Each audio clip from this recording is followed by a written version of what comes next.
मुख्य राम। ओम निवासाय नित्याय परमात्मने भगवतो सुभद्राभ्यां जगन्नाथाय ते नमः। हरे कृष्णा। आज हम पढ़ेंगे उपदेशामृत से।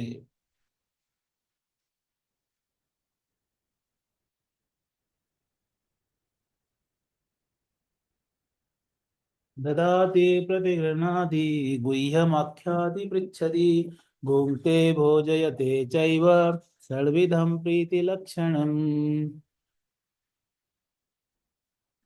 ददाति प्रतिगृह्णाति गुह्यमाख्याति पृच्छति भुङ्क्ते भोजयते चैव षड्विधं प्रीतिलक्षणम्।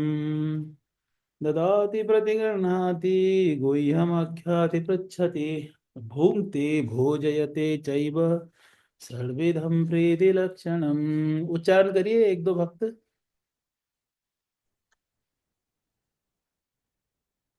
हरे कृष्णा प्रभु जी।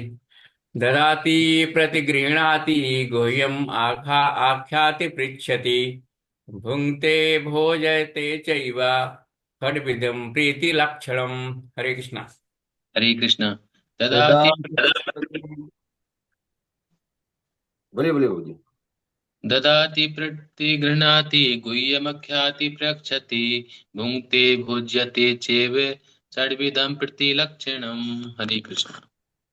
ददाति प्रतिगृहाति गुह्यम् अख्याति पृच्छति भुज्यते भुज्यते भोज्यते चैव षड्दि षड्दि भक्ति प्रतिलक्षणम्। हरे कृष्ण प्रभु। प्रणाम प्रभु। ददाति प्रत्रघ्नते गुह्यम् अख्यति पृच्छति पुङ्क्ते भोजयति चैव सद्भिदं प्रीति लक्षणम्। हरे कृष्ण प्रभु। हरे कृष्ण। हरे कृष्णा प्रभु जी, दंडवत प्रणाम।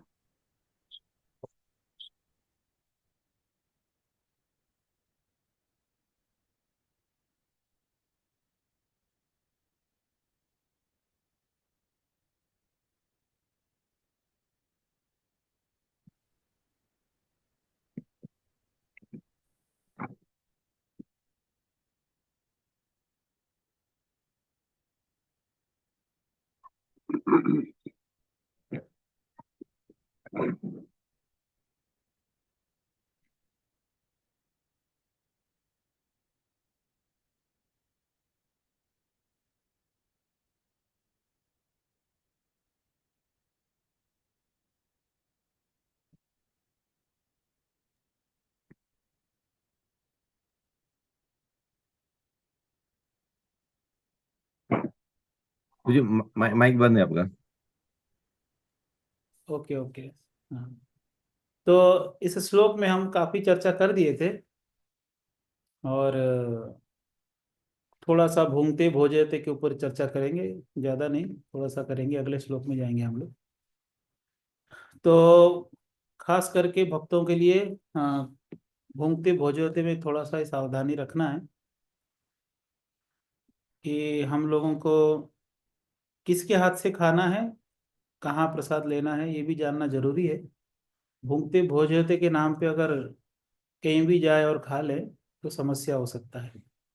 तो इसलिए कोई भी व्यक्ति, कोई भी जो भी भक्त हैं, वो कभी भी किसी अभक्तों के हाथ से भोजन ग्रहण नहीं करना चाहिए। अभक्त कोई है जो भक्ति ना करता हो, या तो जो भौतिक आसक्तियों से भरा हुआ हो, ऐसे व्यक्ति के हाथ से भोजन नहीं करना चाहिए। क्योंकि हम लोग को पता होगा कि भोजन केवल शरीर को ही पोषण नहीं करता, ये मन को भी पोषण करता है। इसका तीन भाग होता है जो भी भोजन करते हैं हम।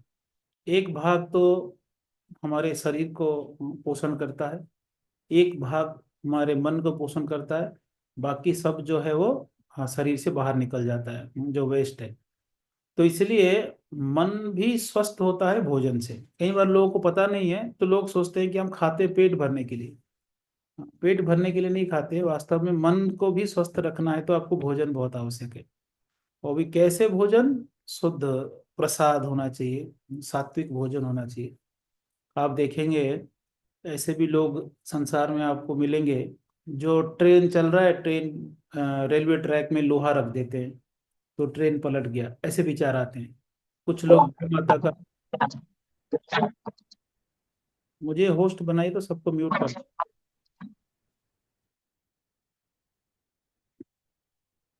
कहाँ से करें। अभी आप अपने आप को अनम्यूट कर लीजिए।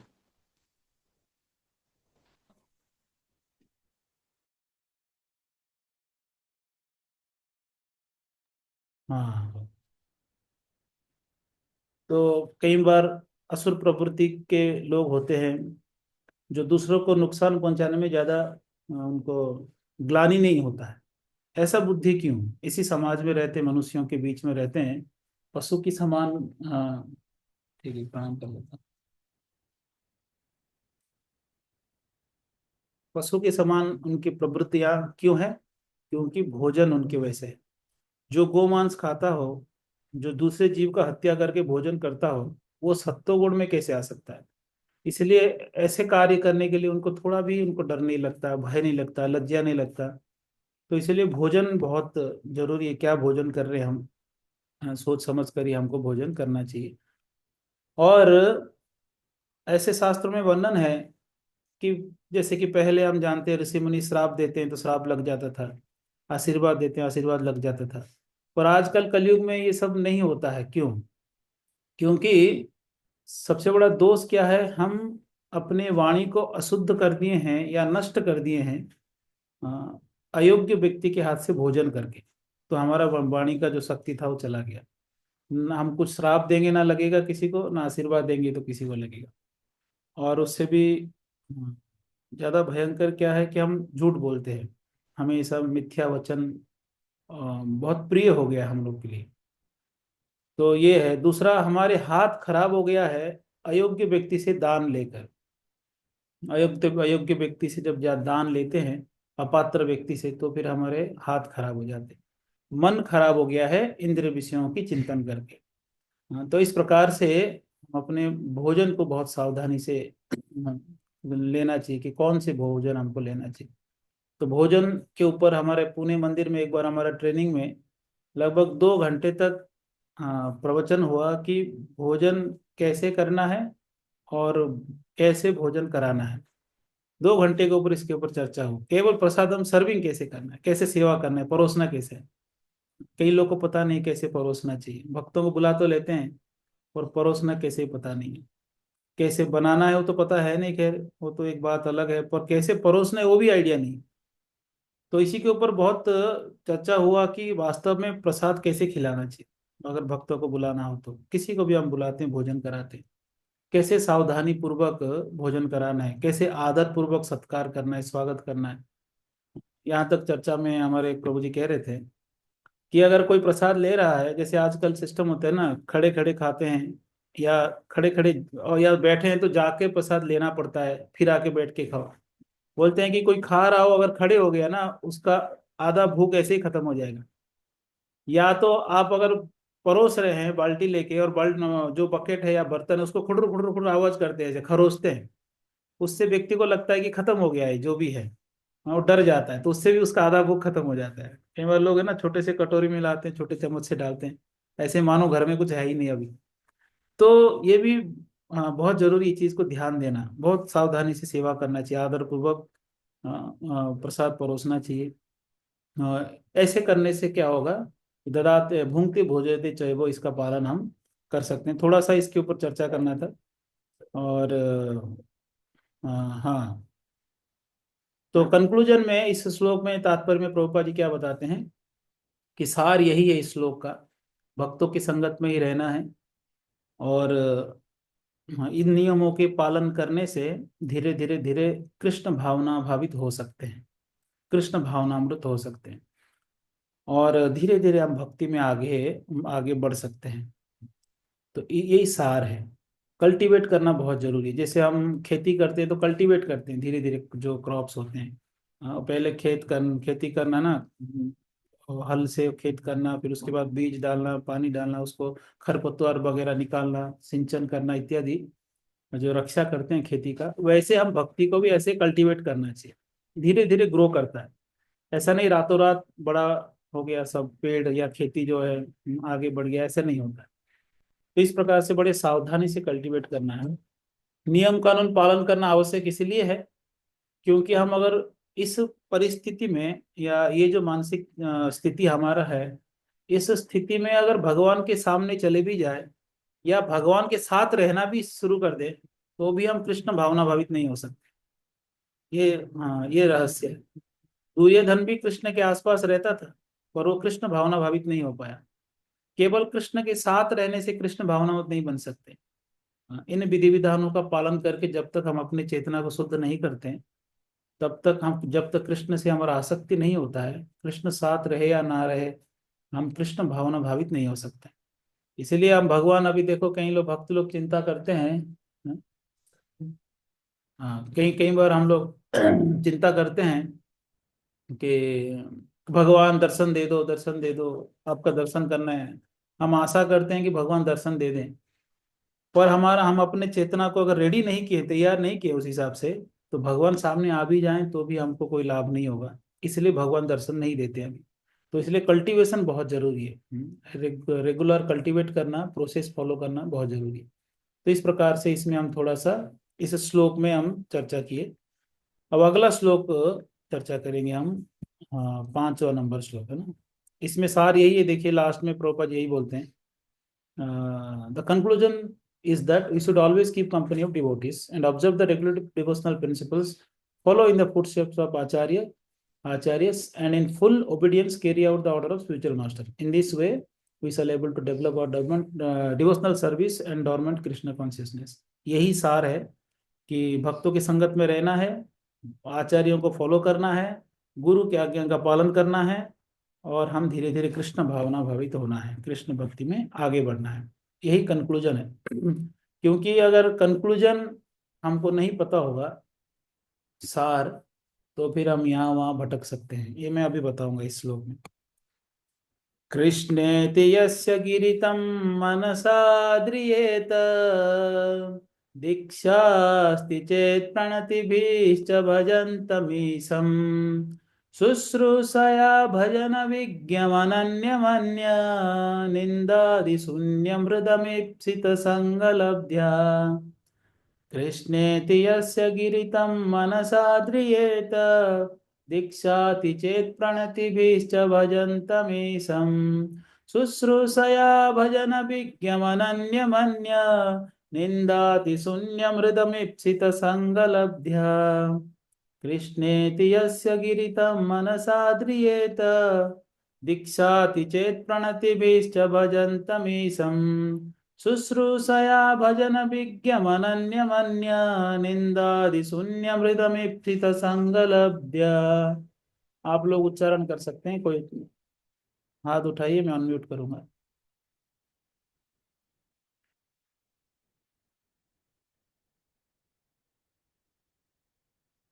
हाँ, उच्चारण करिए। हरे कृष्ण कृष्ण प्रणाम। कृष्णेति यस्य गिरितं मनसान्द्रियेत दीक्षासि चेत् प्रणतिमिश्च भजन्ति मीशम् शुश्रूषया भजन् विज्ञानमन्यमन्य निन्दादिसुनन्यरधमिपप्सितं संगलब्ध्या। हरे कृष्ण प्रभु जी, दंडवत प्रणाम। कृष्णेति यस्य गिरितं मनसा ध्रियेत दीक्षास्ति चेत् प्रणतिभिश्च भजन्तमीशम् शुश्रूषया भजन विज्ञमनन्यमन्य निन्दादिशून्यहृदमीप्सित संगलब्धा। हरे कृष्ण। हरे कृष्ण। हरे कृष्ण प्रभु जी दंडवत प्रणाम। कृष्णेति यस्य गिरितं मनस इन्द्रियेत दीक्षास्ति चेत् प्रणतिभिश्च भजन्तमीशम् शुश्रूषया भजन् विज्ञानमन्यमन्य निन्दादिशून्य हृदिम् ईप्सितं संगलब्धया। और कोई हरे प्रॉब्लम कृष्ण। में से? हरे कृष्ण गुरु। कृष्णेति यस्य गिरितं मनसा ध्रियेत दीक्षास्ति चेत् प्रणाति बिश्च भजन्ति मीशं शुश्रूष्या भजन विज्ञमनन्य निन्दादिशून्य हृदय सिप्त संगलबद्ध्या। हरे कृष्ण। हरे कृष्ण प्रभु। प्रणाम प्रभु। कृष्णेति यस्य गिरितं मनशध्रियेत दीक्षास्ति चेत् प्रणतिभिश्च भजन्तम् ईशम् शुश्रूषाय भजन विघ्नम् अनन्यमन्य निन्दादिशून्य हृदम् उप्सित संगलभ्ये। हरे कृष्ण। अनुवाद और तात्पर्य शिल प्रभुपाद जी के द्वारा। शिल प्रभुपाद की जय। One should mentally honor the devotee who chants the holy name of Lord Krishna. One should offer humble obeisances to the devotee who has undergone spiritual initiation, Diksha, and is engaged in worshipping the deity. And one should associate with the faithfully associate with and faithfully serve the pure devotee who is advanced in undeviated devotional service and whose heart is completely devoid of propensity to criticize others. तो इस श्लोक में श्रील रूप गोस्वामी कहते हैं, जो हरिनाम जप करता है उसको मन से आदर करना चाहिए, और जो दीक्षा ले लिया है और श्रद्धा पूर्वक विग्रह की सेवा में लगा हुआ है, ऐसे व्यक्ति को प्रणाम करना चाहिए। और जो बहुत प्रगतिशील भक्त है, एडवांस डिवोटी है, जो भक्ति में पूर्णतया मग्न है, और सबसे बड़ा गुण क्या है? निंदादि शून्यम, अन्य निंदादि शून्यम हृदम इप्सित संगलब्ध्या। अन्य निंदादि शून्यम यानी अन्य लोगों की निंदा इत्यादि से उनका हृदय शून्य है, ऐसे भक्तों का संग करना चाहिए। Whose heart is completely devoid of the propensity to criticize others। अन्य निंदा में जिनका रुचि नहीं है, ऐसे लोगों के एसोसिएशन जो है हमको करना चाहिए। भक्ति के अंदर भी एसोसिएशन बहुत सोच समझ कर ही करना चाहिए, क्योंकि भौतिक संसार में तो हम हर चीज़ को सोच समझ के स्वीकार करते हैं। बच्चों को कौन सा स्कूल में एडमिशन कराना है, कौन सा सामान खरीदना है, सब्जी मंडी जाते हैं तो वेजिटेबल भी अच्छे होना चाहिए, सड़ा हुआ नहीं होना चाहिए, हर चीज़ में बहुत ध्यान देते हैं। पर जब एसोसिएशन की बात आती है तो उसमें ध्यान नहीं देते हैं, और पहला गलती ये करते हैं कि हम ऐसे भक्तों की संगत में रहते हैं जो बिल्कुल कनिष्ठ है, शुरू किए हैं भक्ति, या तो इस्कॉन में ज़्यादा दिन रह गए, ज़्यादा दिन हो गया है पर प्रगति नहीं हुआ है, ऐसे एसोसिएशन करते हैं। और जब उनके गलतियां देखते हैं तो फिर निंदा करते हैं, फिर बोलते हैं कि सब ऐसे ही हैं। तो हमारा गलती है कि हमने ये चुन नहीं पाए कि किस भक्त की संगत में हमको रहना चाहिए, किन के एसोसिएशन करना चाहिए, ये हमारा गलती है। कई बार होता है ऐसे। एक उदाहरण मैं एक लेक्चर में सुन रहा था कि एक पेड़ है जिसका जड़ जो है बहुत छोटा है और बाहर पेड़ बहुत बड़ा हो गया है, और दूसरा जो पेड़ है जड़ बहुत गहरा है और ऊपर पेड़ छोटा है। तो कौन सा ज़्यादा स्ट्रांग है? जिसका जड़ बहुत ज़्यादा नीचे तक गया हो। आप सुपारी का पेड़ या नारियल का पेड़ देखे होंगे, जब वो छोटे छोटे रहते हैं, आप उसको उखाड़ के नहीं निकाल सकते, बिल्कुल छोटे रहते हैं तब भी नहीं उखाड़ सकते उसको। वो तभी अंकुरित होते हैं जब उनकी जड़ बहुत मजबूत हो जाती, तभी वो बाहर आते हैं, वो दिखते हैं बाहर। तो इसलिए भक्ति में ऐसे गहराई से अंदर जाना चाहिए और दिखावा कम करनी चाहिए। पर हम लोग क्या करते हैं, दिखावा इतना बड़ा करते हैं और नीचे से जड़ जो है बहुत छोटा रहता है, अंदर से खोखला है, बाहर से शुद्ध भक्त बन रहे हैं। तो उसमें क्या होगा, जैसे केले के पेड़ आप देखे होंगे, बड़े बड़े पेड़ होते हैं केले के, और उसको कोई एक बच्चा भी ढकेलेगा तो गिर जाएगा। केले का पेड़ जो है कमजोर होता है जड़ उसकी। तो ऐसे नहीं होना चाहिए। और ऐसे भक्त, हाँ, जो कमजोर है, कनिष्ठ है, अभी नवशिक्षित है, शुरू शुरू शुरू किया है भक्ति अभी, ऐसे भक्तों की संगत करने से कई बार हम हतोत्साहित भी हो जाते हैं। तो इसीलिए सोच समझकर एसोसिएशन करना चाहिए। और ये सब क्यों बोला गया है? शुद्ध भक्तों की संगत करना चाहिए, क्योंकि जैसे लोगों को हम देखेंगे वैसे प्रेरणा हमको मिलता है। भौतिक संसार में भी, जैसे पिछले श्लोक में प्रभुपाद जी कहते हैं, कोई व्यापारी है तो व्यापारियों के संग रहना चाहेगा, और उनके संग मीटिंग करना चाहेगा, भोजन करना चाहेगा, ताकि उसको और प्रेरणा मिले आगे बढ़ने के लिए। वैसे जो अच्छा भक्त बनना चाहता है, अच्छे भक्तों की संगत में रहने से उसको और प्रेरणा मिलता है आगे बढ़ने के लिए। तो इसलिए बहुत जरूरी है। और जो शुद्ध भक्त होते हैं वो निंदा आदि शून्य होते हैं, निंदा इत्यादि में ज्यादा रुचि नहीं रखते हैं, और अन्य किसी चीज में उनका रुचि नहीं रहता। क्यों क्यों रुचि नहीं रहता है? क्योंकि उनका लक्ष्य जो है वो उनको क्लियर है, उनका टारगेट क्या है। तो हम लोग डाइवर्ट क्यों हो जाते हैं? क्योंकि हमारा गोल क्लियर नहीं है। जैसे सोचिए, मैं अगर कार लेके हम निकले, गाड़ी लेके, और हमको पता है कि इस जगह पे पहुंचना है, वृंदावन पहुंचना है, तो हम बहुत अच्छे से गाड़ी चलाएंगे, तेजी से चलाएंगे, निश्चिंत होकर गाड़ी चलाएंगे, और बाकी चीज़ों पे ध्यान नहीं देंगे, रोड में क्या पड़ा है, क्या चल रहा है, उसमें ध्यान नहीं देंगे। पर जिसका गोल क्लियर नहीं है कहाँ जाना है, तो फिर वो रुक रुक के जाएगा, कब कौन से रास्ता लेगा, और कई बार बीच में ड्रॉप भी कर देगा उसका ट्रैवलिंग जो है, क्योंकि गोल क्लियर है ही नहीं। इसलिए हम लोग जो है, हाँ, अन्य चीजों में मन लगाकर फंस जाते हैं, क्योंकि हमारा लक्ष्य जो है अभी तक क्लियर नहीं है। इसलिए पहला कार्य भक्तों का यही है कि अच्छे से शास्त्र अध्ययन करके और कथा सुन के पहले लक्ष्य क्लियर करना चाहिए, मुझे क्या चाहिए, मैं क्यों इस मार्ग को अपनाया हूँ, वो क्लियर करना चाहिए।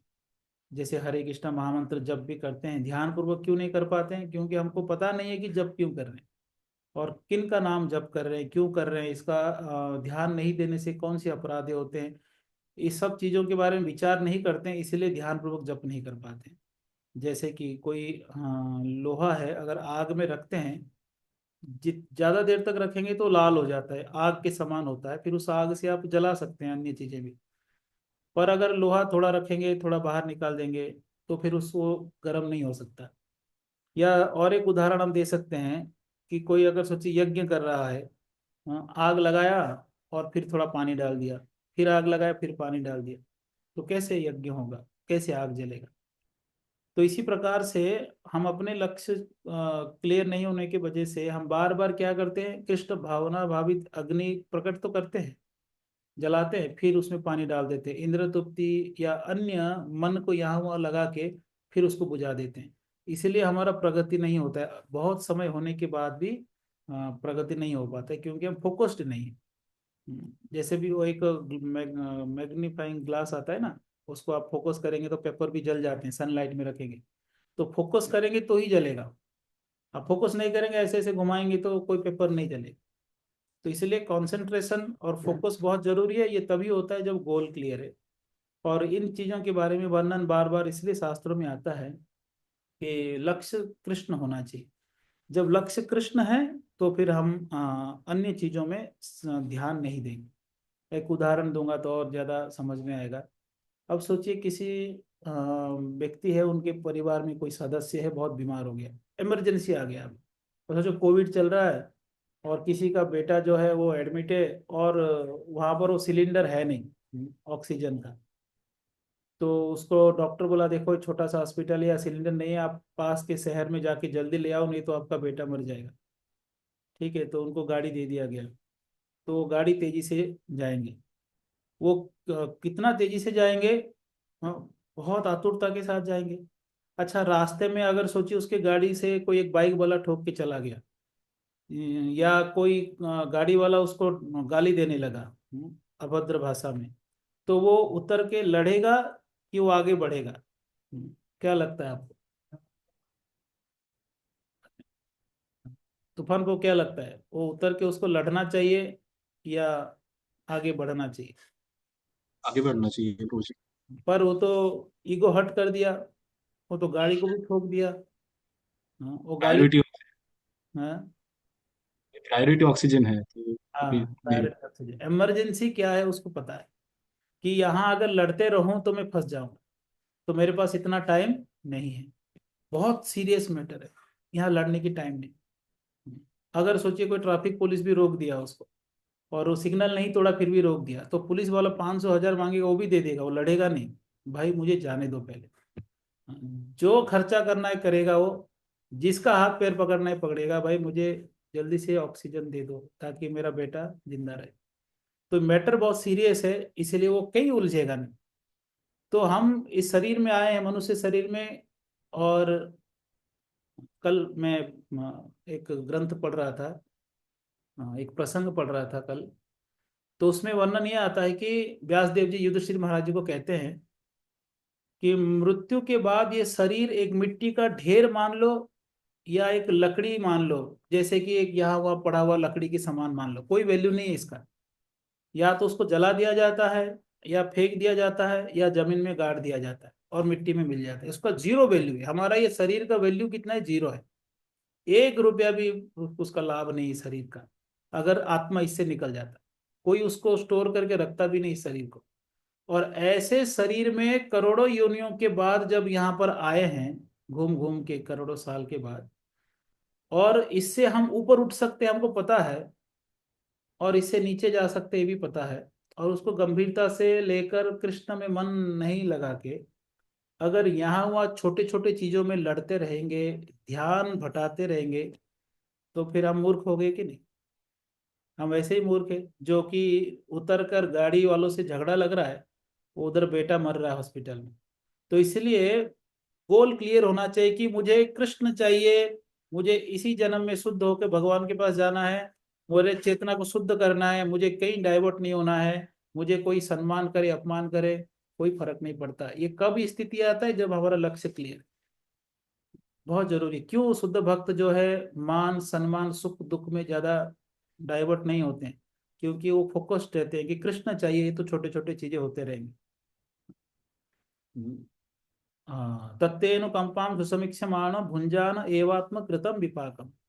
ब्रह्मा जी कहते हैं कि हम अपने कर्म विपाकम, जो कर्म फलीभूत हो चुके हैं, जो प्रारब्ध है, उसको भुगतते हुए आपकी कृपा की प्रतीक्षा करेंगे। और जो ऐसे करता है, सुख दुख को भोग के कर्मों को भुगतते हुए जो आपकी कृपा की प्रतीक्षा करता है, वही मुक्ति के अधिकारी है। वैसे अधिकारी है जैसे पिता की संपत्ति पे पुत्र का अधिकार है। तो भक्ति वही प्राप्त कर सकता है जो व्यक्ति सुख दुख को सहन करके, मान अपमान को सहन करके कृष्ण भक्ति में फोकस करता है। तो क्या क्या चीजें हैं हम लोग को डाइवर्ट कर देते हैं भक्ति से? बहुत सारी चीजें हैं, जैसे कि अन्य निंदा करना, आलोचना करना, और चर्चा करना अन्य लोगों के बारे में।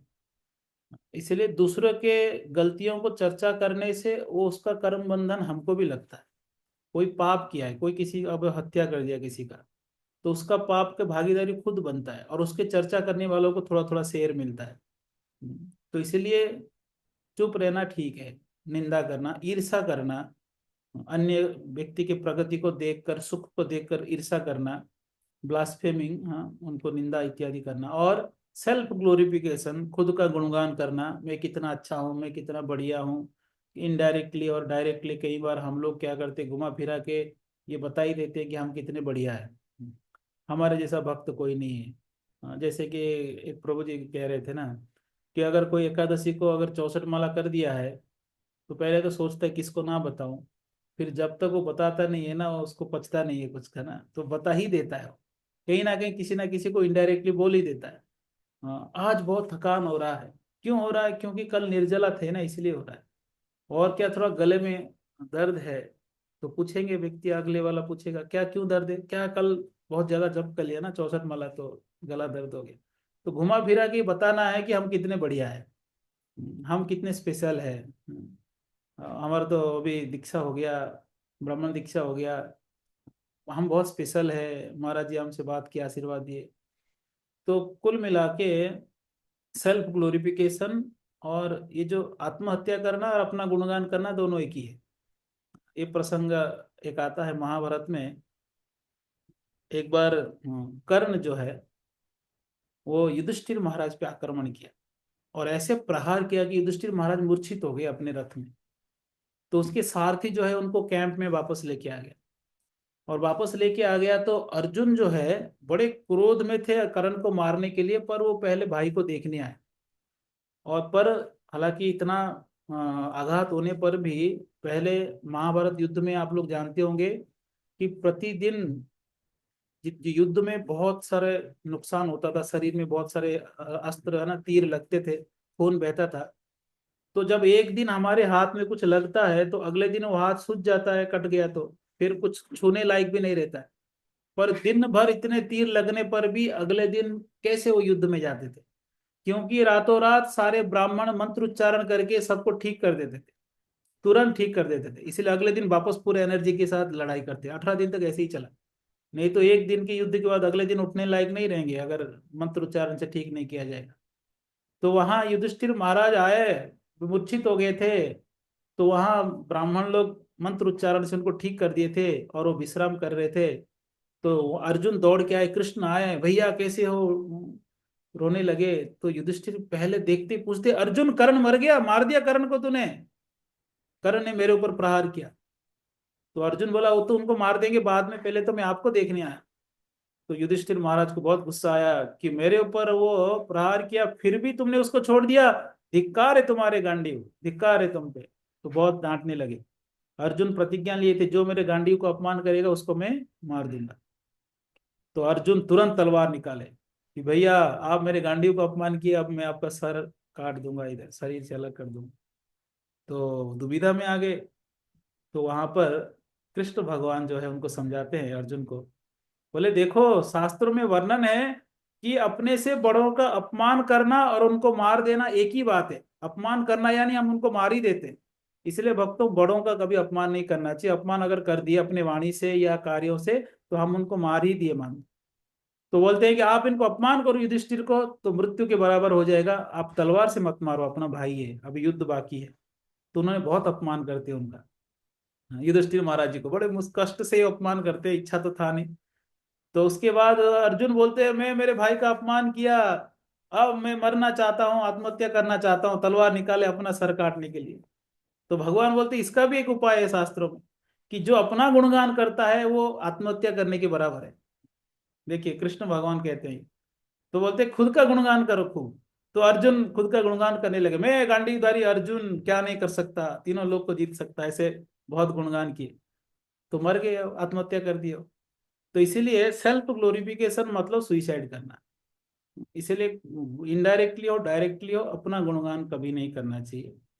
केवल अपने बारे में गुरु शिष्यों को बताते हैं तभी जब वो शिष्य के ऊपर बहुत प्रसन्न है, जब शिष्य उनको बहुत प्रिय है और उनका शिष्य का भलाई चाहते हैं, कुछ सिखाना चाहते हैं, तभी गुरु शिष्य को अपने बारे में बताते हैं। ऐसे नहीं बताते किसी को। जैसे श्री नारद मुनि श्रील व्यासदेव जी को कृपा करके अपने पूर्व जन्म के बारे में बताते हैं, इस प्रकार से गुरु शिष्यों को तब बताते अपने बारे में केवल शिक्षा देने के लिए। पर अपना गुणगान ऐसे नहीं करना चाहिए, मैं ये हूँ, मैं वो हूँ, मैं ऐसे कर दिया, मैं ऐसे कर दिया। तो ये मूर्खता है, आत्महत्या करने के बराबर है। तो अपने ये सब में हम क्यों डाइवर्ट होते हैं? क्योंकि हमको कृष्ण नहीं चाहिए।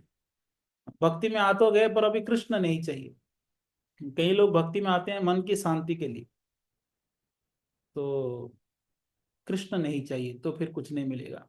और और क्या चीजें हैं जो हमको परेशान करता है? अगर कृष्ण लक्ष्य कृष्ण नहीं है तो कहते हैं कि अपने आप को छोटा मानना या तो अपने आप को बहुत बड़ा मानना, ये बीमारी कई भक्तों में। इन्फेरिटी कम्प्लेक्स और सुपेरिटी कम्प्लेक्स, यानी कोई भक्त थोड़ा आगे बढ़ गया तो ये हड़बड़ा जाते हैं।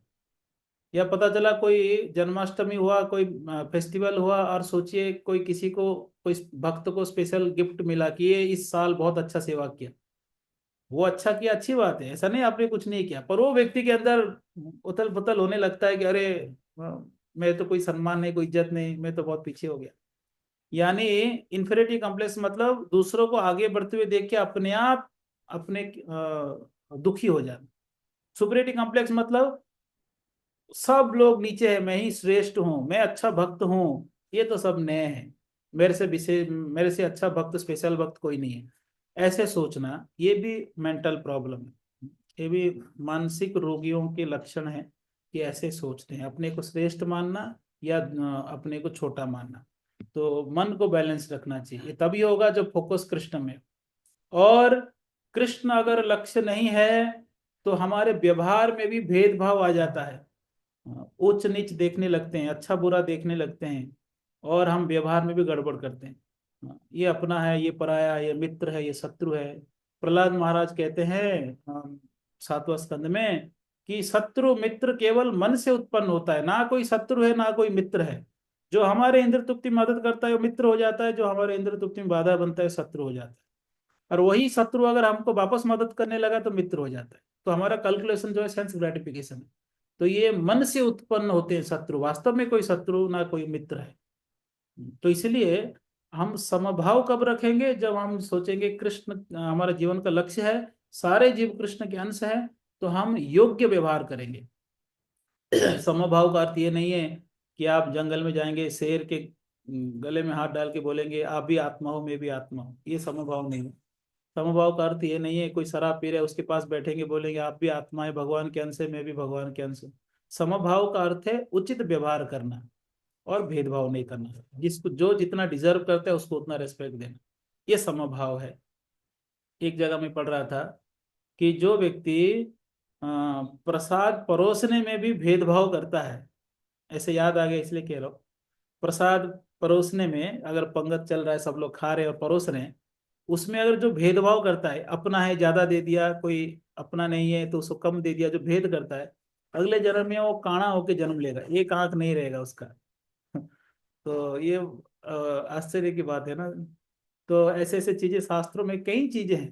कहते हैं कि जो पतिव्रता जो स्त्री है कोई अन्य पुरुषों को बहुत प्रेम से देखती है, लविंग ग्लांसेस, तो कहते हैं अगले जन्म में उसके दोनों आंख टेढ़े हो जाते हैं, टेढ़े होके जन्म ले।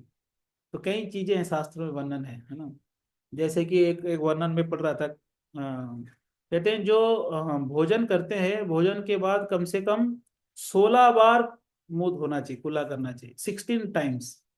और अगर पेशाब करने जाते हैं तो 4 बार, ऐसे। तो कम से कम धोना चाहिए 16 बार। ये कई चीजें शास्त्रों में जो हम लोग को पता नहीं होता है, और इसका परिणाम भी भुगतना भी पड़ता है। तो इस प्रकार से समभाव होना बहुत आवश्यक है। समभाव क्यों नहीं है, क्योंकि कृष्ण हमारे सेंटर में नहीं है, हमारे लक्ष्य कुछ और है, दिखावा भक्ति है, लक्ष्य कुछ और है। इसलिए हम लोग क्या है शत्रु मित्र अपना पराया के रूप में हम लोग देखने लगते हैं। किसको देख के घृणा हो जाता है तो किसको देख के प्रेम हो जाता है, क्योंकि हम अपने माइंड के अनुसार चलते हैं, कृष्ण हमारे पिक्चर में है ही नहीं। ऐसे व्यक्ति प्रचार नहीं कर सकते, क्योंकि प्रचार करने के लिए आपको समभाव बहुत जरूरी है। पंडिता समदर्शिना। समभाव का अर्थ क्या है, कोई अपमान किया तो बुरा नहीं लगेगा ऐसा नहीं है, दुख होगा, और फिर भी आप उसके ही हित के लिए उसके भलाई के लिए आप कार्य करेंगे, ये समभाव है। कोई सम्मान किया तो ऐसा नहीं अच्छा नहीं लगेगा, अच्छा लगेगा। कोई अपमान किया तो बुरा लगेगा, हम मनुष्य है तो अनुभव कर सकते हैं इस बात को, पर इससे उनका व्यवहार नहीं बदलता है, इसका उसका कार्य नहीं बदलता है। वो फिर भी सबके हित के लिए सबके भलाई के लिए दिन रात कार्य करते हैं। हम अपने गुरु महाराज जी के जीवन में देखते हैं, कोई कैसे भी व्यवहार करे उसके भलाई के लिए कार्य करेंगे। कोई कितना भी बड़ा गलती कर दे महाराज उसको शरण में ले लेते थे। एक बार एक शिष्य आए दिल्ली में, और महाराज जी के पास आए, कोई गलती हो गया तो रोने लगे। तो वो उनको रोते हुए देख के महाराज भी रोने लगे, और गलती के बारे में ज्यादा चर्चा नहीं की, उनको दूसरे मंदिर में भेजे, बोले आप 3-4 महीना यहाँ पहले सेवा करो, फिर आके यहाँ कीर्तन करना दिल्ली में। ऐसे है। इसलिए ना उनका कोई शत्रु है ना उनका कोई मित्र है, वो किसी भी गुरु के शिष्य क्यों ना हो उनको उतना ही प्रेम करते हैं। इसलिए हर एक व्यक्ति उनको आदर करता है, प्रेम करता है, सब सोचते हैं ये हमारे गुरु महाराज जी।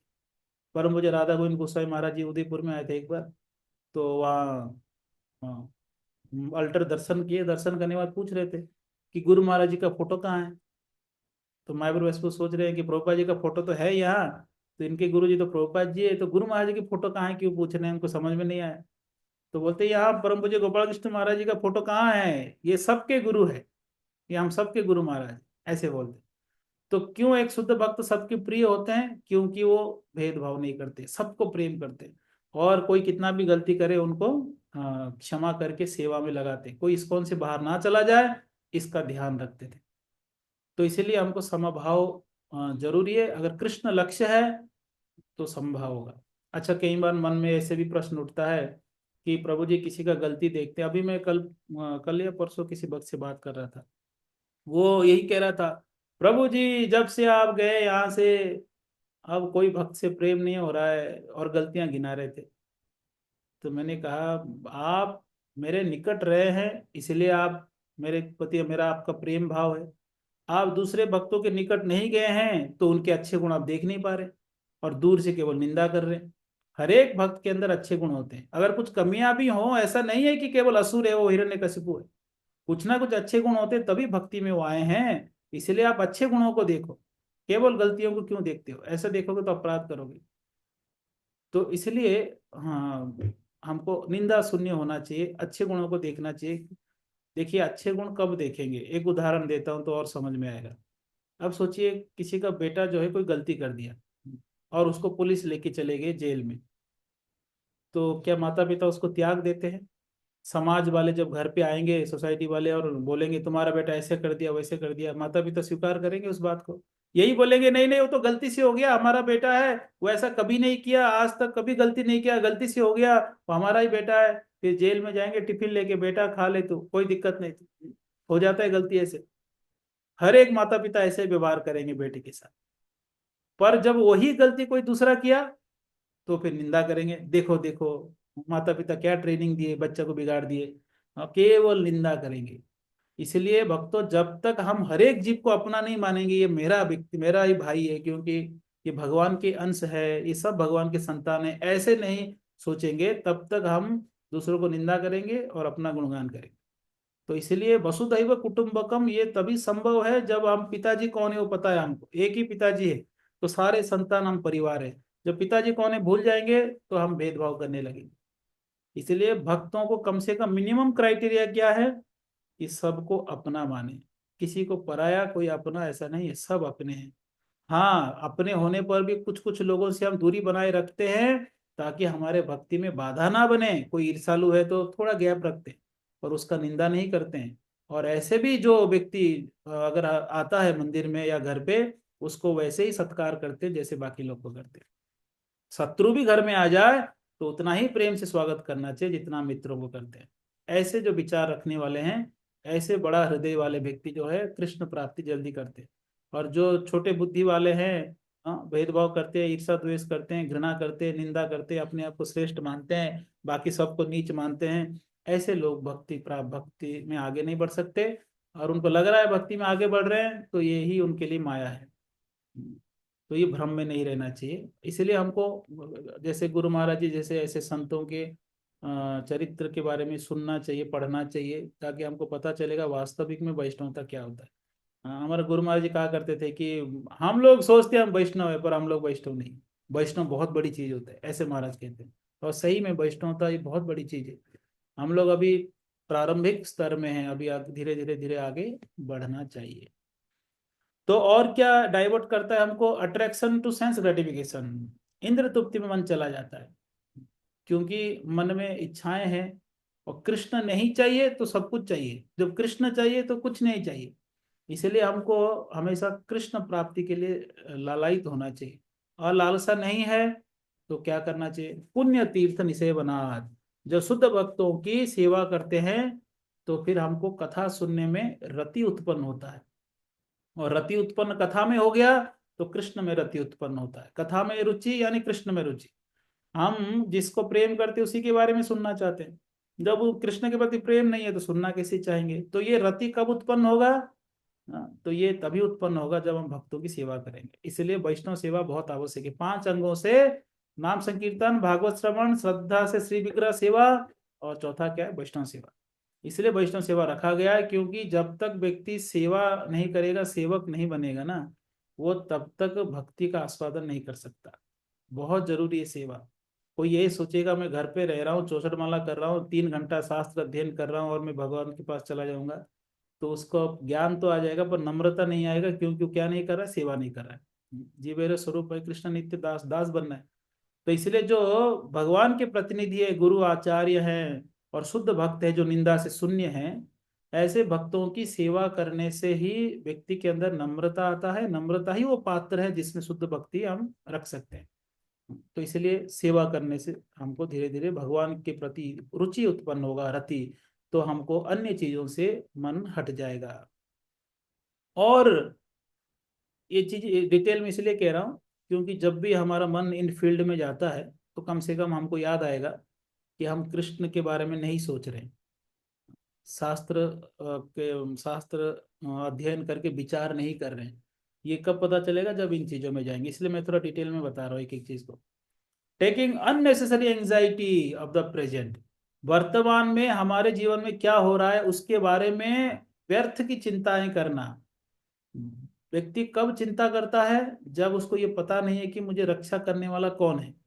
जैसे छोटा बच्चा है, उनके पिताजी खड़े हैं, अगर कोई सोचिए डरा रहा है, कोई एक छड़ी लेके, हाँ, कोई मारने आ रहा है, तो बच्चा अगर बुद्धिमान है तो पिताजी के पास जाएगा, पिताजी को पकड़ लेगा, वो पिताजी देखें क्या करना है। पर अगर उस बच्चे को ये पता नहीं है कि मेरे पिताजी यहाँ है रक्षा करने, तो यहाँ वहाँ भागेगा वो, और जितना भागेगा दूर, वो व्यक्ति उतना भगाएगा उसको। तो इसलिए जो भक्त है, जिनको पता है कि भगवान हमारे रक्षक है, सात्वताम पति, सात्वताम पति कौन है? कृष्ण है। सात्वताम मतलब भक्त, सात्वत। तो भक्तों के पति यानी रक्षक कौन है? कृष्ण है। कृष्ण मेरे रक्षक है, कृष्ण सर्वशक्तिमान है, कृष्ण सर्वज्ञ है, कृष्ण सर्वत्र है, कृष्ण सर्व समर्थ है, सब कुछ करने के लिए वो उनके पास सामर्थ्य है। ऐसे जब तक हम नहीं समझेंगे तो सोचेंगे कि शायद मेरे प्रॉब्लम कृष्ण को पता नहीं है। अधिकतर भक्तों का यही कहना है। कई भक्त आके कहते हैं मुझे, क्या कृष्ण को पता है कि हम प्रॉब्लम में हैं? हम प्रॉब्लम में हैं और कितने जन्मों जन्मों से प्रॉब्लम में थे और आगे क्या क्या होगा सब पता है उनको। हम हमारे मन में ये संशय क्यों है कि कृष्ण को पता नहीं है हम किस स्तर में, हमारे साथ क्या हो रहा है, ये कृष्ण को अच्छे से पता है। क्यों हो रहा है वो भी कृष्ण को पता है। इसलिए कभी ये संशय नहीं लाना चाहिए कि कृष्ण को नहीं पता है। प्रभु जी बहुत समस्या चल रहा है, कृष्ण कुछ कर नहीं रहे हैं। और एक कृष्ण कुछ कर नहीं रहे, कृष्ण आपको देख रहे हैं, इसलिए थोड़ा बहुत ठीक चल रहा है। और कृष्ण देखना बंद कर दें तो शायद और भी गड़बड़ हो जाएगा, तहस नहस हो जाएगा जीवन। तो इसलिए कृष्ण में श्रद्धा होनी चाहिए। कृष्ण परीक्षा भी करते हैं, ये मेरे पास रहता है या भाग जाता है। हाँ, और परीक्षा में पास हो गए तो बढ़िया, नहीं तो फिर यहाँ वहाँ डोलेंगे। प्रभु जी हम जाएंगे, कहाँ जाएंगे? वैष्णव देवी जाएंगे, क्योंकि हमारा घर में अभी क्लेश चल रहा है। हम जाएंगे बागेश्वर बाबा जाएंगे, क्योंकि हमारे घर में समस्याएं चल रहे हैं। कई भक्त भी चले जाते हैं, तिलक ला के इस्कॉन के भक्त यहाँ वहाँ घूमेंगे तो क्या प्रचार होगा बताइए। लोग बोलेंगे देखो ये हरे कृष्णा वाले कृष्ण पे भरोसा उठ गया और यहाँ आके बैठे। हनुमान जी क्या सोचेंगे बताइए? हनुमान जी सोचेंगे इनको कृष्ण पे विश्वास हट गया, जिन कृष्ण के भक्तों को बचाने के लिए हम लोग तत्पर रहते हैं, और ये वहां कृष्ण को छोड़ के हमारे पास। अर्जुन को युद्ध करना है तो हनुमान जी ध्वजा में बैठ गए, अर्जुन को युद्ध करना है तो भुजाओं में दुर्गा देवी बैठ गए, अर्जुन को युद्ध करना है तो उनके अस्त्र में महादेव जी विद्यमान थे। इसलिए अर्जुन व्यास देव जी को बोल रहे थे कि मैं आज युद्ध कर रहा था तो मेरे अस्त्र के सामने कोई अग्नि प्रकट हो रहा था, क्या था वो? तो व्यास देव जी कहते वो महादेव जी थे, आपको मदद कर रहे थे युद्ध में। जब पांडव वो वनवास के समय जब बर्बरिक को मिलते हैं जंगल में, उस समय पे जब नवदुर्गा का पूजा बर्बरिक कर रहा था, तो उस टाइम पे वो दुर्गा जी प्रकट होके भीम और युधिष्ठिर को गोद में बिठाते हुए कहते हैं कि आप लोग युद्ध करोगे तो आपकी भुजाओं में मैं निवास करूंगी। दुर्गा जी तैयार है भक्तों को मदद करने। हनुमान जी भीम को जब मिलते हैं, जब वो सहस्त्र कमल लेने के लिए जा रहे थे उत्तर की ओर कुबेर लोक में, तो वहां पर हनुमान जी दर्शन देते हैं। पर हनुमान जी कहते हैं कि आप जब धर्म की युद्ध युद्ध करोगे तो मैं अर्जुन के ध्वजा पे रहूंगा, उनके रथ पे, और जब आप गर्जना करोगे मैं साथ में गर्जना करूंगा। जब सारे देवी देवता मदद करने तैयार है कृष्ण भक्तों को, तो कृष्ण भक्त कृष्ण को छोड़ के कहाँ जाना चाहिए? तो इसीलिए हमको कहीं नहीं जाना है, कृष्ण के पास रहना है। अगर कृष्ण चाहते हैं कि हम दुखी रहे तो यही सही है, अगर कृष्ण चाहते हैं कि हमारा दुख दूर हो जाए वो भी सही है। जैसे कृष्ण हमको जीवन दिए हैं, जैसे हमारे वातावरण परिवेश परिस्थिति जो दिए हैं वो हमारे लिए बेस्ट है, तो ही हमको दिए। जैसे कई बार बच्चों को माता पिता सोचिए उनको डांट रहे, पढ़ो पढ़ो पढ़ो, बच्चा बोल रहा है नहीं मुझे खेलने जाना है, और बच्चा जो है मन में क्रोध रखता है कि कैसे माता पिता पढ़ने के लिए बोल रहे हैं। तो बच्चे को पता नहीं कि उसके ही भलाई के लिए कहा जा रहा है। कई बार उसको खाने की इच्छा नहीं होता है फिर भी जबरदस्ती खिलाते हैं, वो सोया हुआ रहता है फिर भी उठा के खिलाते हैं। बच्चा कहता है कैसे माता पिता मेरा नींद खराब कर रहे हैं, और माता पिता को पता है कि अगर ये खाली पेट सोएगा तो इसका पेट खराब हो जाएगा। तो वैसे ही हम अभी जो कष्ट भुगत रहे हैं, अनेकों पाप किए, कई जन्मों से कई पाप किए, और इतने सारे पाप है, उसके कष्ट एक साथ में देंगे तो हम झेल नहीं पाएंगे। इसलिए भगवान कम करके देते हैं और उतना ही देते हैं जितना हम झेल सकते हैं। तो हमको कृतज्ञ होना चाहिए कृष्ण पे कि कृष्ण हमको जो है धीरे धीरे कम कम दुख दे रहे, ताकि कृष्ण भक्ति में और आगे बढ़े। विश्वास और दृढ़ करना चाहिए। तो अननेसेसरी एंजाइटी लेना यानी कृष्ण की शक्तियों को अनदेखा करना। एक शक्तिशाली एक भगवान बैठे हैं, हमारे पिताजी बैठे हैं, हमारे रक्षक बैठे हैं, वो जाने हमारे साथ क्या हो रहा है। हम तो भक्ति में मग्न रहेंगे, रक्षा करना उनका काम है, हमारा काम नहीं है। निश्चिंत होना चाहिए। जैसे अर्जुन के पास कृष्ण जाते हैं, कहते हैं कि अरे भीष्म भीष्म पितामह प्रतिज्ञा लिए कल सुबह 5 पांडवों को मार देंगे। तो अर्जुन कहते हैं कि वो तो आपका टेंशन है बचाना, मुझे सोने दीजिए, आप जाइए। तो कृष्ण पे छोड़ दिए, आप टेंशन लो, हमको सोने दो। तो इसलिए रक्षा करने का काम भगवान का है, वो रक्षक है, हम अपना रक्षा नहीं कर सकते। प्रहलाद महाराज भागवत में कहते हैं 7वें स्कंद में,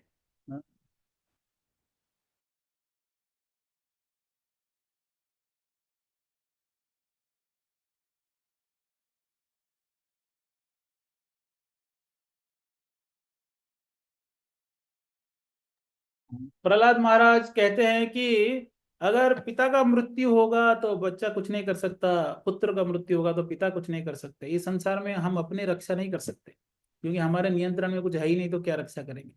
इसलिए भगवान रक्षा करेंगे, उन पे छोड़ दीजिए। बाकी हमारा जो काम है सेवा और भक्ति, उसमें लग जाना चाहिए। तो वर्तमान का चिंता करना, वो अननेसेसरी एंजाइटी लेना, छोटे छोटे बातों पे एंजाइटी लेना, छोटे छोटे चीज़ों में उलझ जाना। और ऐसे एंजाइटी में क्यों मना करते हैं एंजाइटी लेने के लिए? क्या दिक्कत है? चिंता तो करनी चाहिए परिस्थिति अगर खराब हो। ऐसे चिंता करने से कृष्ण पे हमारा मन नहीं जाता है, कृष्ण से ध्यान हट जाता है। अच्छा, कृष्ण से ध्यान हटने से क्या होगा? ये कृष्ण को अच्छा नहीं लगता है।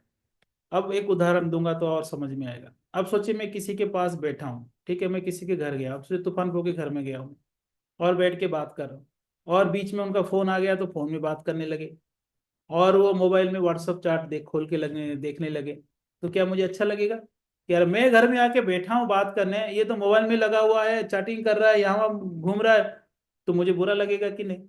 वैसे ही जब कृष्ण हृदय में आए हैं अभी ये आशा से कि ये मेरा चिंतन कर रहा है, मेरा कथा सुन रहा है, मेरे प्रति इसका ध्यान है, तस्माद एकेन मनसा, भगवान सात्वताम प्रति एक मन से मेरा चिंतन कर रहा है, तो भगवान को अच्छा लगता है।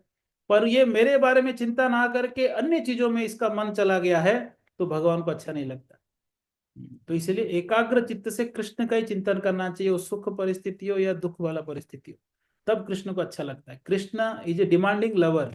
वो ऐसे प्रेमी है जो डिमांड करते हैं कि मुझे प्रेम करो, वो जिद करते हैं मुझे ही प्रेम करो और किसको प्रेम मत करो। बार बार यही कहते हैं, गीता में भी कहते हैं कि मैं ही सब कुछ हूँ, मुझे ही प्रेम करो। हाँ, सब कुछ त्याग दो, मेरे पास आ जाओ। वो इतना जोर से बोलते हैं, गारंटी के साथ बोलते हैं, सब कुछ त्याग दो, बाकी टेंशन मैं ले लूंगा। सर्वधर्मान परित्यज्य, जो भी धर्म सोचते हो तो सब धर्म को त्याग दो, मेरे पास आ जाओ, मैं बाकी देख लूंगा। कितना आश्वासना देते हैं, कितना वो डिमांड कर रहे हैं हमसे। इसलिए हमारा एक ही काम है, हमारा मन को कृष्ण में लगाना है, और कोई काम नहीं है। पूरे मनुष्य जीवन जो भी जन्म जीवन लिया है, उसका एक ही कर्तव्य है, कृष्ण भावना भावित बनना। उसका एक ही प्रायश्चित है, जो भी गलती आज तक कर दिया उसका एक ही प्रायश्चित है, कृष्ण भावना भावित बनना। इसलिए हमको केवल कृष्ण चिंतन करना, कृष्ण स्मरण करना, कृष्ण के बारे में कथा सुनना, हर परिस्थिति में कृष्ण के इच्छाओं को समझना, यही हमारा काम है। बाकी सब काम भगवान करेंगे। तो इसलिए ये मन यहाँ वहाँ क्यों भटकता है? क्योंकि हम कृष्ण ही सब कुछ है, ये हम भूल जाते हैं। लक्ष्य कृष्ण है तो हर कार्य में कृष्ण देखेंगे। इसके डिटेल में और आगे चर्चा करेंगे हम लोग कि कैसे हर वस्तु में कृष्ण को देखना है। फियर ऑफ फ्यूचर, भविष्य की चिंता करना, भविष्य में क्या होगा। हमको लगता है हम अपने पैसे डिपॉजिट किए हैं या इंश्योरेंस कर दिए तो फ्यूचर सेफ रहेगा। अरे पैसे तो बैंक में रहेगा, आपको मिलने वाला नहीं है, मरने के बाद किसी और को मिलेगा। तो इसलिए फ्यूचर में ना परिवार के सदस्य काम में आएंगे, ना फ्यूचर में हमको हमारा धन काम में आएगा, क्योंकि मृत्यु कहाँ और कैसे आएगा हमको नहीं पता। वो तो जहाँ फिक्स है वहीं होगा। एक बार महादेव जी को मिलने के लिए सब आ रहे थे, भगवान विष्णु भी आए थे, यमराज जी भी आए थे, कुछ मीटिंग था वहाँ पर कैलाश में। तो भगवान विष्णु गरुड़ जी पे आए, तो गरुड़ जी वहाँ खड़े हैं गेट पे। बहुत अच्छा सुंदर जगह है कैलाश। तो वहां पर अंदर भगवान विष्णु जाते हैं, तो वहाँ यमराज जी आते हैं। यमराज जी अपने वाहन में बैठ के आते हैं। यमराज जी जाने से पहले वहां एक पक्षी था, छोटा सा चिड़िया। उस चिड़िया को गरुड़ जी देख ही रहे थे, तो यमराज जी भी उस चिड़िया को घूरने लगे, थोड़ी देर तक ऐसे देखने लगे आश्चर्य होके। तो चले गए अंदर महादेव से मिलने। तो गरुड़ जी को लगा, अरे यमराज जी अगर ऐसे देख रहे हैं तो कुछ तो मामला गड़बड़ है। तो ये पक्षी हो सकता है इसका मृत्यु हो जाए। और उस पक्षी को लेके हजारों किलोमीटर दूर जाके कहीं छोड़ के फिर आ गए, क्योंकि गरुड़ जी तो बहुत तेज जाते हैं। तो जब मीटिंग खत्म हो गया, महादेव यमराज जी बाहर आते हैं, तो गरुड़ जी पूछते हैं, यमराज जी रुकिए रुकिए, एक प्रश्न था कि एक चिड़िया यहाँ, छोटा सा चिड़िया यहाँ बैठी थी, तो आप इसको क्यों घूर रहे थे? तो यमराज जी बोलते हैं, अरे इसका मृत्यु जो है ना 1000 किलोमीटर दूर कहीं और होना था, ये यहाँ क्या कर रहा था, मैं वही सोच रहा था। तो गरुड़ जी सर पे हाथ रखे, अरे अरे अरे, मैं अपने हाथों से उसको छोड़ के आया। जिसको जहां मरना है वो वही मरेगा, ये इधर उधर नहीं हो सकता। वो जिसको जिस समय में मरना है उसी समय में हो सकता है। तो ये कल मैं एक प्रसंग पढ़ रहा था, उसमें यमराज जी 30,000 साल तक तपस्या कर रहे थे खड़े खड़े, और उनके पूरे शरीर में सारा मांस जो चींटियां खा लिए थे, केवल प्राण बचा हुआ था। उसमें एक जगह लिखा है, व्यासदेव जी कह रहे हैं कि उनका प्राण बचा इसलिए था क्योंकि उनका आयु पूरा नहीं हुआ था। तो मैं भी विचार किया इसके ऊपर, कोई अगर कठोर तपस्या अगर करता है, ऐसा नहीं कि उसका मृत्यु हो जाएगा, अगर उसका समय नहीं हुआ तो उसका मृत्यु नहीं होगा। तो इसीलिए डरना नहीं चाहिए, क्या हो जाएगा क्या हो जाएगा, अरे जो होगा वही होगा। आपके टेंशन लेने से कुछ नया नहीं हो जाएगा। तो इसलिए अननेसेसरी फ्यूचर की टेंशन लेना, ये भी this is also lack of Krishna consciousness. Krishna भावनामृत की कमी से हम भविष्य की चिंता करते हैं, कौन देखभाल करेगा, क्या हो जाएगा। जो होगा होगा, अब जो चल रहा है आगे भी वैसे ही होगा। भगवान कुछ जो चाह रहे हैं वही होगा। सब कुछ काल उनके वश में है, वो खुद काल है, काल उसमें कहते हैं। तो इसलिए वो जो करना है वही करेंगे। तो हमको केवल चिंता इसी बात का होना चाहिए कि मैं कृष्ण के चिंतन नहीं कर पा रहा हूँ, मैं कृष्ण भावना में नहीं बन पा रहा हूँ, या मैं गुरु के हिसाब से नहीं चल रहा हूँ, यही यही चिंता होनी चाहिए। अननेसेसरी और चिंताओं को हमको नहीं करना चाहिए। Fear of future, unnecessary lamentation of the past.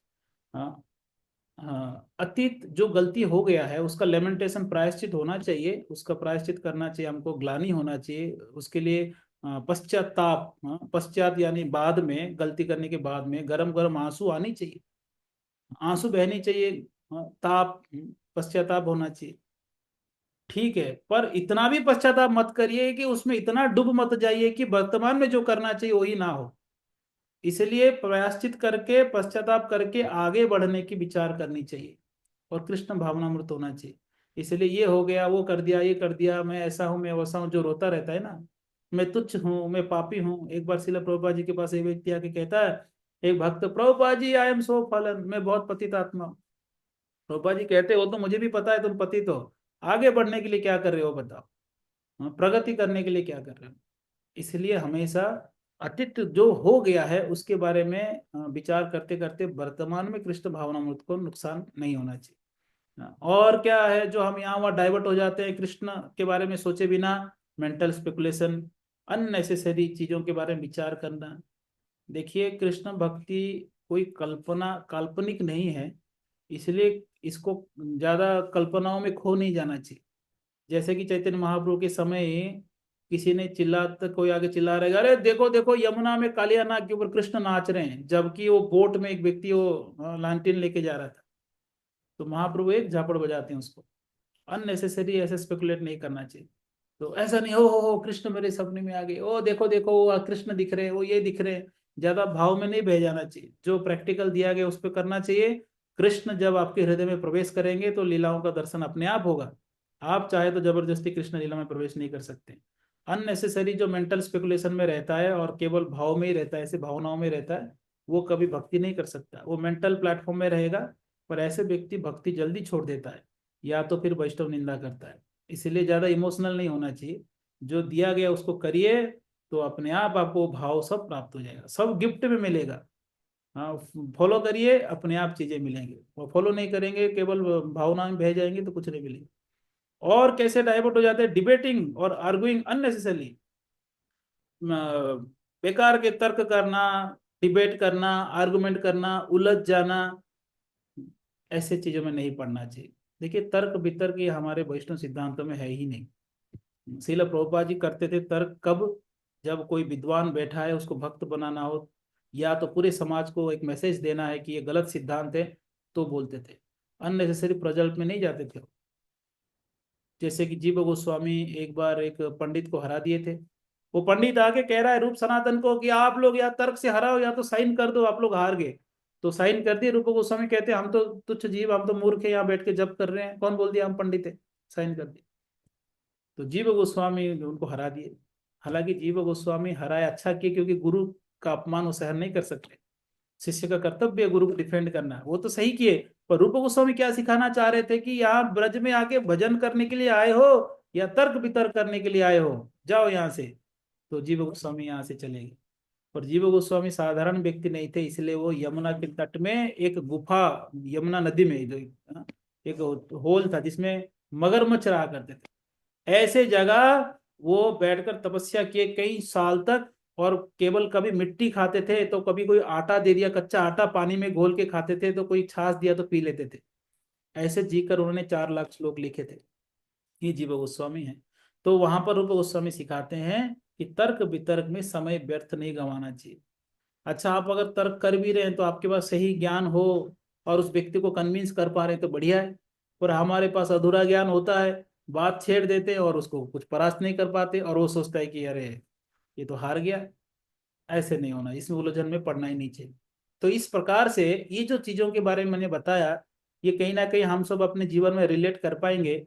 हम इन चीजों में उलझ जाते हैं क्योंकि हमारा लक्ष्य कृष्ण नहीं है। तो इस श्लोक में जो कहा गया, जो शुद्ध भक्त निंदादि शून्यम, निंदा से शून्य रहते हैं। क्यों रहते हैं निंदा से शून्य? क्योंकि उनका लक्ष्य कृष्ण है। वो कृष्ण ही चाहते हैं, कृष्ण प्राप्ति के लिए जो कुछ करना है वो करते हैं।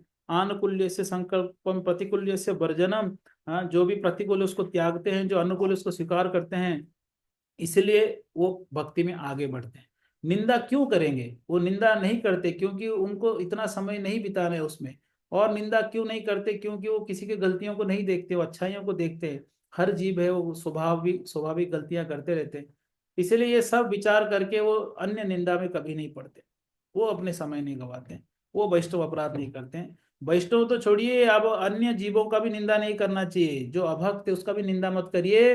अगर वो भक्त बन गया तो आपको सारा क्या बोलते हैं उसको, ब्याज के साथ आपको अपराध मिलेगा। कोई अभी भक्त नहीं है, अपराध निंदा कर दिया और वो बाद में भक्त बन गया 10 साल बाद, तो 10 साल का ब्याज के साथ आपको भरना पड़ेगा वैष्णव अपराध का फल। तो इसीलिए किसी का निंदा नहीं करना है। कोई अभक्त हो, भक्त हो, भौतिकवादी हो, निंदा किसी का नहीं। हम निंदा करने के लिए समय क्यों देना है? हम जो भी समय बचा है कृष्ण चिंतन करेंगे, कृष्ण भक्ति करेंगे, और ज्यादा समय है तो प्रचार करेंगे। तो ऐसे व्यस्त रहना चाहिए। कृष्ण भक्ति में व्यस्त रहिए तो कृष्ण भक्ति में स्वस्थ रहेंगे। अगर जो व्यस्त नहीं है तो वो फिर स्वस्थ नहीं रहेगा। भक्ति में बीमारी आ जाएगा तो फिर हम लोग सांसारिक चीजों में हमारा मन फैलेगा, यहाँ हुआ फिर बोलेंगे हम, प्रश्न उठेगा प्रगति नहीं कर रहे हैं, ये हो रहा है वो हो रहा है। क्यों हो रहा है? क्योंकि फोकस्ड नहीं है। तो इन चीजों के बारे में थोड़ा सा हम चर्चा किए। अब तो मैं शुरू किया ये श्लोक अभी, अब अगले संडे हम इस श्लोक को चर्चा करेंगे डिटेल में, है ना। कनिष्ठ अधिकारी, मध्यम अधिकारी और उत्तम अधिकारी कौन होते हैं, ये तात्पर्य में प्रभुपाद जी बहुत सुंदर समझाए हैं। तो हम तात्पर्य को पढ़ते हुए अगले बार चर्चा करेंगे। हरे कृष्णा। शिल प्रभुपाद की जय। शिल रूप गोस्वामी पाद की जय। निताय गौर प्रेमानंदे। हरि हरि बोल।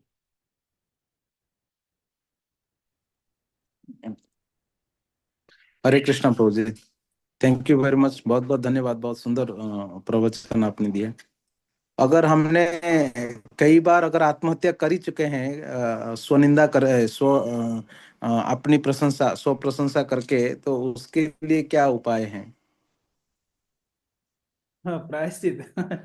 प्रायश्चित जैसे कई बार मेरे को याद आ रहा है कि आपने बराबर मेरा उदाहरण दिया कि एकादशी किया निर्जला, और फिर सुबह सबको बताया कि मैंने निर्जला एकादशी किया करके, है ना, 16 64 माला कर लिया करके। तो ऐसे कई बार मैंने भी बताया हूँ।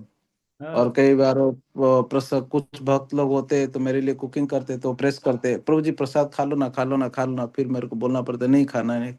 बार बार बोलता हूँ नहीं, मन नहीं है, मन नहीं है, फिर बाद में ज्यादा प्रेशर करते तो फिर बोल देता हूँ कि नहीं आज ये निर्जला एकादशी है, निर्जला कर रहा हूँ ना इसलिए नहीं खा रहा हूँ। फिर वो लोग सोचते हाँ प्रभु जी निर्जला कर रहे हैं, ऐसा करके फिर मैं कंफ्यूज हो गया अभी कैसे फिर आप इससे बचना है मेरे को। और आप ही बताएंगे कैसे बचना है। मैं तो अब अभी हम लोग जो है रिपोर्ट देने वाले लोग हैं, डॉक्टर नहीं है। हम रिपोर्ट दे दिए कि अभी बीमारी हो गया। अब अभी क्या बोलते हैं, प्रेस्क्रिप्शन आप देंगे क्या दवाई चाहिए हम लोग। अरे मैं प्रश्न पूछ रहा हूँ तो फिर सो प्रशंसा मैं ही कई बार करता रहता हूँ भक्तों को। सब भक्त लोग सोचते रहेंगे सास सौ प्रशंसा कर रहा है हमेशा ऐसे। और दूसरा दूसरा एक और बात आपने बहुत सुंदर बताया कि एक्चुअली कई भक्तों का प्रश्न था कि आगे मेरा क्या होगा, आगे मेरा क्या होगा करके अभी बहुत टेंशन लेते रहते हैं। और दूसरा तीसरा पॉइंट आपने बताया कि अपने आप को बहुत सारा इंफीरियरिटी कॉम्प्लेक्सन जो आपने बताया, कॉम्प्लेक्स जो आपने बताया कि बहुत मेरे मेरे तो कुछ नहीं होने वाला, मेरा भक्ति भी नहीं होने वाला, मेरा भौतिक जीवन भी नष्ट हो गया, मेरा ये हो गया, मेरा हो गया करके अभी का जप भी छोड़ देते हैं और रोते बैठते हैं और अभी साधना क्लास कुछ नहीं करते हैं। इससे कैसे बचना है ये बात भी आपने बताया, ये एक्चुअली बहुत अच्छा पॉइंट था। बहुत सुंदर उदाहरणों के साथ आपने इन इन बातों को बताया। तो कुल मिला के पूरा का पूरा जो आज का क्लास है बहुत शिक्षणीय और हमारे लिए बहुत महत्वपूर्ण था कृष्ण भावनामृत में प्रगति करने के लिए। ये सत्य है कि घुमा फिरा के कई बार हम हमारा ही बातों को बताते रहते हैं और हमको शर्म आना चाहिए कि खुद का प्रशंसा कभी नहीं करना चाहिए, चाहे भौतिक हो आध्यात्मिक हो। थैंक यू वेरी मच प्रभु जी, बहुत बहुत धन्यवाद। कोई और भक्त का प्रश्न है तो प्रभु जी से पूछ सकते हैं।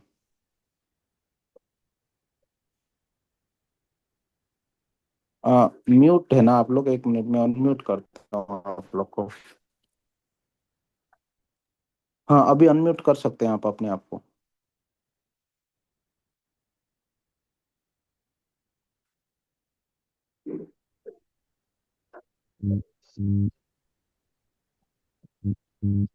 ठीक है, थैंक यू वेरी मच। अब प्रभु जी गौर कथा का कुछ प्लान कर सकते हैं क्या? दयाल गौर प्रभु, हरे कृष्णा। उत्तम जगदीश प्रभु जी भी अच्छा चैतन्य चैतन्य को क्लास सुना मैंने एक दो बार। तो गौर कथा कर सकते हैं सब लोग मिलके 7 दिन का, या ऐसे कर सकते हैं या। उत्तम जगदीश को थोड़ा सा बिजी है एक्चुअली, वो कुछ काम में, मैं उनको ही बोला था गौर कथा के लिए, तो वो थोड़ा बिजी है। तो आप गौर कथा का कुछ प्लान करेंगे तो फिर हम लोग सब कृतार्थ हो सकते हैं। मैं थोड़ा सा इधर इधर सेवा चल रहा है कंस्ट्रक्शन का, इसलिए दिन भर उधर चला जाता है। 27 तारीख से 11 तारीख मायापुर परिक्रमा में है, तो फिर 14 को ही गौर पूर्णिमा है। अच्छा आप जा रहे हैं क्या? हाँ, 27, अच्छा अच्छा, एक मिनट, 27 से 11, 11 मार्च, 27 से 11 मार्च। 11 तक आप उधर है? हाँ। 11 मार्च तक है और 14 को गौर पूर्णिमा है। तो आप अभी कर दीजिए ना। अब कब? अब 27 तक, 27 से पहले 5 7 दिन, 7 दिन 10 दिन 12 दिन जैसे दिन। 27 के पहले मतलब आज इतना 16 हो गया ना। 27 के पहले हाँ 21 से 27 कर देते हैं 7 दिन। हाँ, 21 से 27 कर सकते हैं। सुबह सुबह। 21 शुक्रवार है। हाँ 20 से कर लीजिए, 20 से। 26, 27 को निकल जाऊंगा सुबह सुबह। हाँ 20 से 26, 27 तक कर लो, क्या दिक्कत ठीक है। है ना? हाँ हाँ, ठीक। फर्स्ट ठीक है। आदि लीला। तो भक्तों 20 तारीख से इस आदि लीला एक्चुअली कई बार सुन चुके हैं, कोई और आगे का प्रसंग लीजिए। एक आदि लीला एक्चुअली हर रोज मैं एक भी कर एक चुका हूँ 2 बार हर रोज एक शायद। एक पसंद ले लेंगे। एक बार। हाँ हर रोज एक एक पसंद ले लेंगे कोई भी। जैसे रामानंद राय का प्रसंग बहुत, हाँ हाँ ठीक है ठीक है ठीक है। एक। तो भक्तों 20 तारीख से 27 तारीख तक जो है वो गौर कथा होगा, सुबह 7:30 बजे से 9 बजे तक। हम्म, ठीक है। बहुत बहुत धन्यवाद सभी वैष्णवों का। और धन्यवाद दयाल गौर प्रभु जी का। श्रील प्रभुपाद की जय। श्रील दयाल गौर प्रभु की जय। वांछा कल्प